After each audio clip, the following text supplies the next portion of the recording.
Hello everyone. आज हम आपको मैथ्स का क्लास 7th का चैप्टर 8 जो है कंपेयरिंग क्वांटिटीज़, ये हम ऑलरेडी डिस्कस कर रहे थे। इसका हम नेक्स्ट पार्ट कराने जा रहे हैं, तो आइए शुरू करते हैं इसका नेक्स्ट पार्ट। इसमें आगे पहले हम करेंगे ये रेशो टू परसेंट। हमने 8.2 एक्सरसाइज नेक्स्ट उसमें पहले वीडियो में ख़त्म करी थी। इसके आगे हम रेशो को परसेंट में बनाना सीखेंगे। तो एग्जाम्पल 14 है, Reena mother said to make idlis, you must take 2 part rice and 1 part urad dal. 2 part तो राइस लो और 1 पार्ट उड़द दाल लो। What percentage such a mixture would be rice and what percentage would be उड़द दाल। उड़द दाल और राइस का क्या परसेंट होगा? तो राइस कितना लेना है 2 और उड़द दाल कितनी लेनी है 1, तो कितना 2:1 का रेशो है। तो टोटल कितना होगा? टोटल इनका होगा 3 इज द टोटल पार्ट। तो इसका मतलब 2/3 तो राइस लेनी है और 1/3 हमें उड़द दाल लेनी है। तो हम राइस का परसेंट निकालने के लिए क्या करेंगे, 2/3 को 100% से मल्टीप्लाई कर देंगे, तो ये आ जाएगा 200/3 यानी कि 66 2/3%। और उड़द दाल की परसेंट आ जाएगी 1/3 इंटू 100%, दैट इज 100/3 33/1/3%। तो ये हमारा आ जाएगा परसेंट फॉर्म में। नेक्स्ट क्वेश्चन करते हैं। नेक्स्ट एग्जाम्पल है example 15। If ₹250 is to be divided amongst Ravi, Raju and Roy so that Ravi gets 2 part, तो जो 250 हैं 250 रुपीज़, ये हमें डिवाइड करने हैं रवि, राजू और रॉय में। तो रवि को कितने मिलने चाहिए? 2 पार्ट मिलना चाहिए, राजू को 3 पार्ट मिलना चाहिए और रॉय को 5th पार्ट मिलना चाहिए, 5 parts. How many money will each get, एक को कितनी मनी मिली। What is it be in percents, percent में क्या होगा इसका। तो इनका रेशो क्या होगा? 2:3:5 इसकी रेशो में हुए, यानी कि टोटल पार्ट कितना हुआ? 2, 3 और 5 को ऐड कर देंगे तो आ जाएगा 10। तो टोटल पार्ट 10 है। तो उसको एक रवि को कितना मिला? 2/10 इंटू 250 का हमने 2/10 पार्ट रवि को दे दिया, यानी कि 2/10 इंटू 250, तो यह आ जाएगा 50 रुपीज़। और 3/10 हमने किसको दे दिया? 3/10 हमने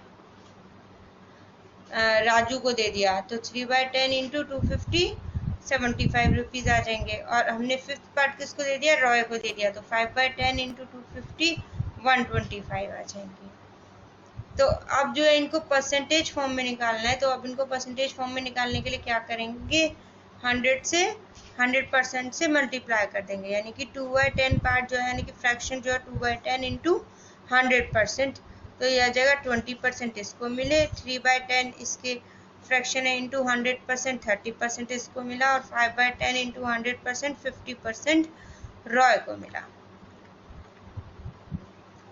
नेक्स्ट है इंक्रीज और डिक्रीज एज परसेंट। इंक्रीज और डिक्रीज परसेंट में कितना इंक्रीज और डिक्रीज होता है। तो इसका एक एग्जांपल है, अ school team von 6 games this year against 4 games one last year, what is the percentage increase. मतलब कि इस एक स्कूल टीम ने 6 गेम जीते इस साल against 4 games in last year. पिछले साल कितने? 4 गेम जीते थे, इस साल 6 गेम जीते, तो क्या हुआ? What is the percent increase, कितना परसेंट इंक्रीज हुआ।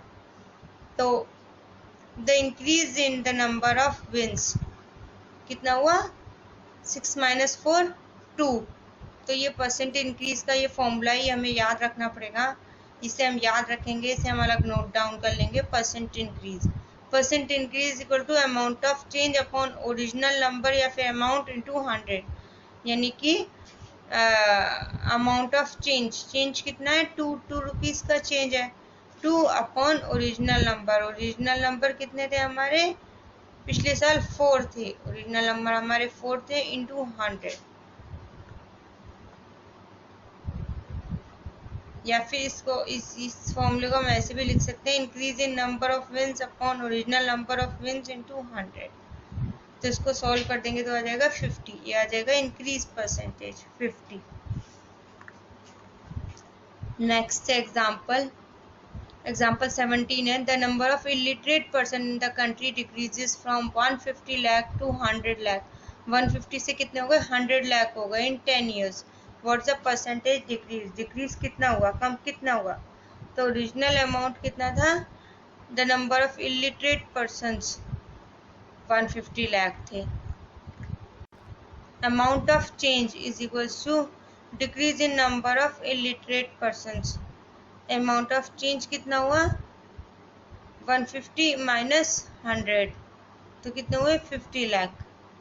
तो परसेंटेज ऑफ डिक्रीज क्या आएगा, change in amount upon original amount into 100। Change in amount कितना है, 50 अपॉन ओरिजिनल अमाउंट कितना है, 150 इंटू 100। तो इसको सॉल्व करेंगे 33:1/3 परसेंटेज आ जाएगा।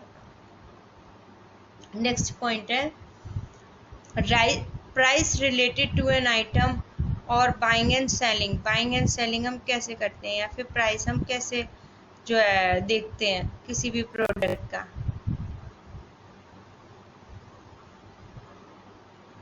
ये हम जैसे ये होता है कि CP is equals to SP होता है अगर if you are in no profit no loss situation. अगर कॉस्ट प्राइस और सेलिंग प्राइस इक्वल हो जाएंगे, CP होता है कॉस्ट प्राइस, SP होता है सेलिंग प्राइस। अगर CP कम है SP से, यानी कि कॉस्ट प्राइस कम है सेलिंग प्राइस थे, then you made a profit. तुम्हें प्रॉफिट हो गया भाई, तुमने ज़्यादा में बेचा और कम में खरीदा था, तो तुम्हें क्या हो जाएगा, प्रॉफिट हो जाएगा। तो तुमने जितने में बेचा है माइनस जितने में खरीदा था उसको कम, उसको माइनस कर दोगे तो तुम्हारे पास क्या आ जाएगा, प्रॉफिट। भाई हमारा इतना प्रॉफिट हुआ।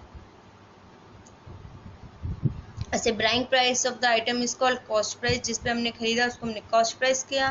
Price at which it is known as selling price, इसको हम SP बोलते हैं, यानी कि सेलिंग प्राइस बोलते हैं। अब अगर CP ज़्यादा है SP से, SP कम है, तो क्या हो जाएगा, लॉस हो जाएगा। भाई कॉस्ट प्राइस हमने ज़्यादा में खरीदा और हमने सेलिंग प्राइस कम में बेच दिया, तो हमें क्या हो गया, लॉस हो गया। अब हम इसके रिलेटेड प्रॉब्लम्स डिस्कस करेंगे। नेक्स्ट वो क्वेश्चंस, ये हम प्रॉफिट और लॉस एज अ परसेंटेज देखेंगे हम, कि परसेंटेज की फॉर्म में हम प्रॉफिट एंड लॉस कैसे निकालेंगे।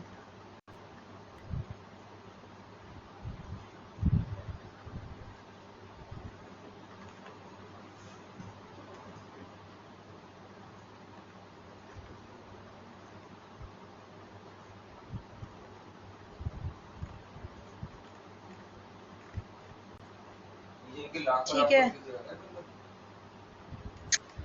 अब हम प्रॉफिट एंड लॉस जो है उसको परसेंटेज में कन्वर्ट करना सीखेंगे। जैसे हमारा CP कॉस्ट प्राइस है 72 रुपीज़, सेलिंग प्राइस है 80 रुपये में हमने बेच दिया, तो हमें प्रॉफिट कितने का हो गया, 8 रुपये का हो गया। तो अब हमने जो प्रॉफिट निकाला तो इसको हम परसेंटेज में कन्वर्ट करना सीखेंगे। तो जैसे नेक्स्ट क्वेश्चन है कि हम दो तरीके से इसको कन्वर्ट कर सकते हैं प्रॉफिट को परसेंटेज में।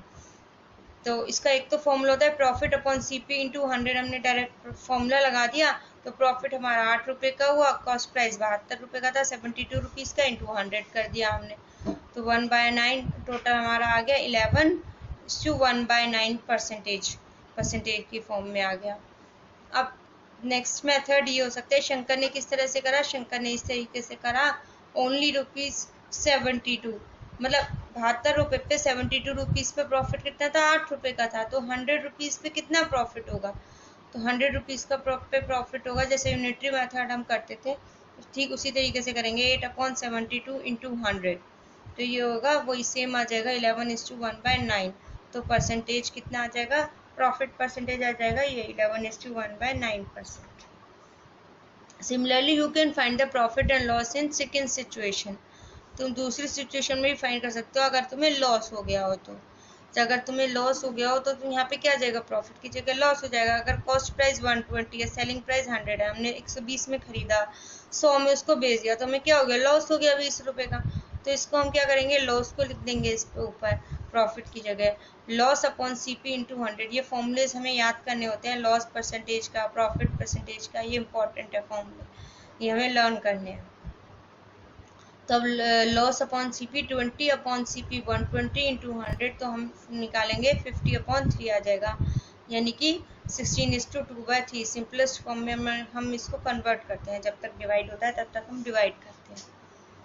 और नेक्स्ट सेकेंड मेथड इसका ये है निकालने का कि ऑन 120 रुपीज़ पे 20 का लॉस हुआ तो 100 पे कितने का लॉस होगा, तो हम इसको 20/120 इंटू 100 वही 16:2/3 हमारा आंसर आ जाएगा। आंसर हमारा सेम आएगा, हमें किसी भी मेथड से हम कर सकते हैं इसको सॉल्व।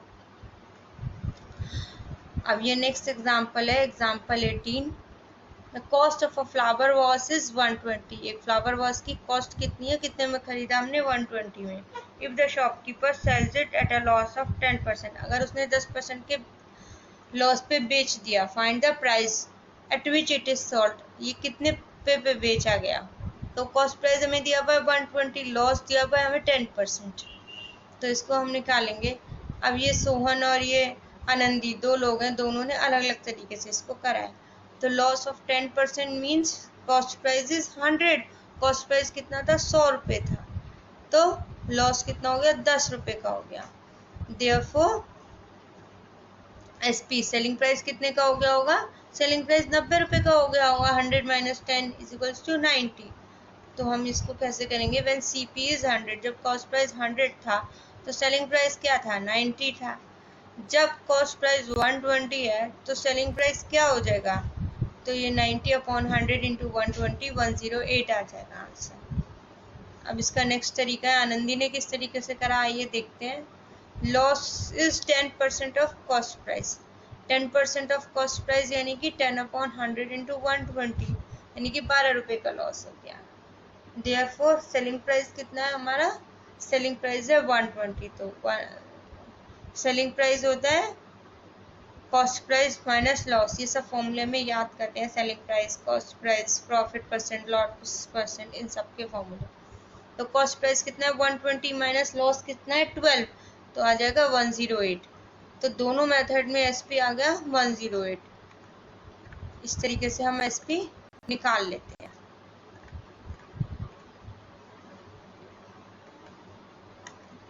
हम नेक्स्ट है 19 example. Selling price of a toy car is 540, selling price कितना है 540 है। If the profit made by the shopkeeper is 20%, अगर उसने 20% का प्रॉफिट बनाया, what is the cost price of this toy, इसकी कॉस्ट प्राइस क्या है। तो सेलिंग प्राइस हमें दी हुई है 540, प्रॉफिट दिया हुआ है 20%, टू फाइंड सीपी, अब हमें कॉस्ट प्राइस निकालना है। तो अब ये अनीता और अरुण दो लोग हैं, दोनों ने अलग अलग तरीके से किया है। आइए देखते हैं। 20% प्रॉफिट मीन्स सीपी इज 100, तो प्रॉफिट होगा 20। अगर कॉस्ट प्राइस 100 रुपये होगा तो प्रॉफिट 20 रुपये होगा। Therefore selling price is equals to, हम इसमें कॉस्ट प्राइस में प्रॉफिट ऐड कर देंगे तो क्या आ जाएगा, सेलिंग प्राइस आ जाएगा। Now the selling price is 120 and cost price is 100। अब जब सेलिंग प्राइस 540 होगा तो कॉस्ट प्राइस क्या होगा, ये निकाल लेंगे हम, 100/120 इंटू 540 आ जाएगा 450, आंसर आ जाएगा। अब ये नेक्स्ट है अरुण। अरुण कैसे कर रहा है, वो भी सेम क्वेश्चन को कर रहा है। प्रॉफिट 20% था ऑफ कॉस्ट प्राइस, और सेलिंग प्राइस क्या होता है, कॉस्ट प्राइस प्लस प्रॉफिट। तो हमें क्या दिया हुआ है, हमें सेलिंग प्राइस दिया हुआ है 540, हमें सेलिंग प्राइस दिया हुआ है, is equals to cost price plus profit कितना है 20% ऑफ सीपी। तो 20% ऑफ सीपी हम निकाल लेंगे, सीपी प्लस 20% इंटू सीपी, तो ये कॉमन ले लेंगे, 1 + 1/5, ब्रैकेट से बाहर सीपी आ जाएगा, तो 6/5 क्या हो गया, सीपी हो गया कॉस्ट प्राइस। देयरफॉर अब सीपी को इधर छोड़ देंगे और इधर हम ले जाएंगे तो 5 ऊपर आ जाएगा न्यूमरेटर में और ये डिनोमिनेटर में आ जाएगा, इज इक्वल टू के इधर ले जाएंगे तो सीपी कितना हो जाएगा 450। दोनों में आंसर आ गया है 450।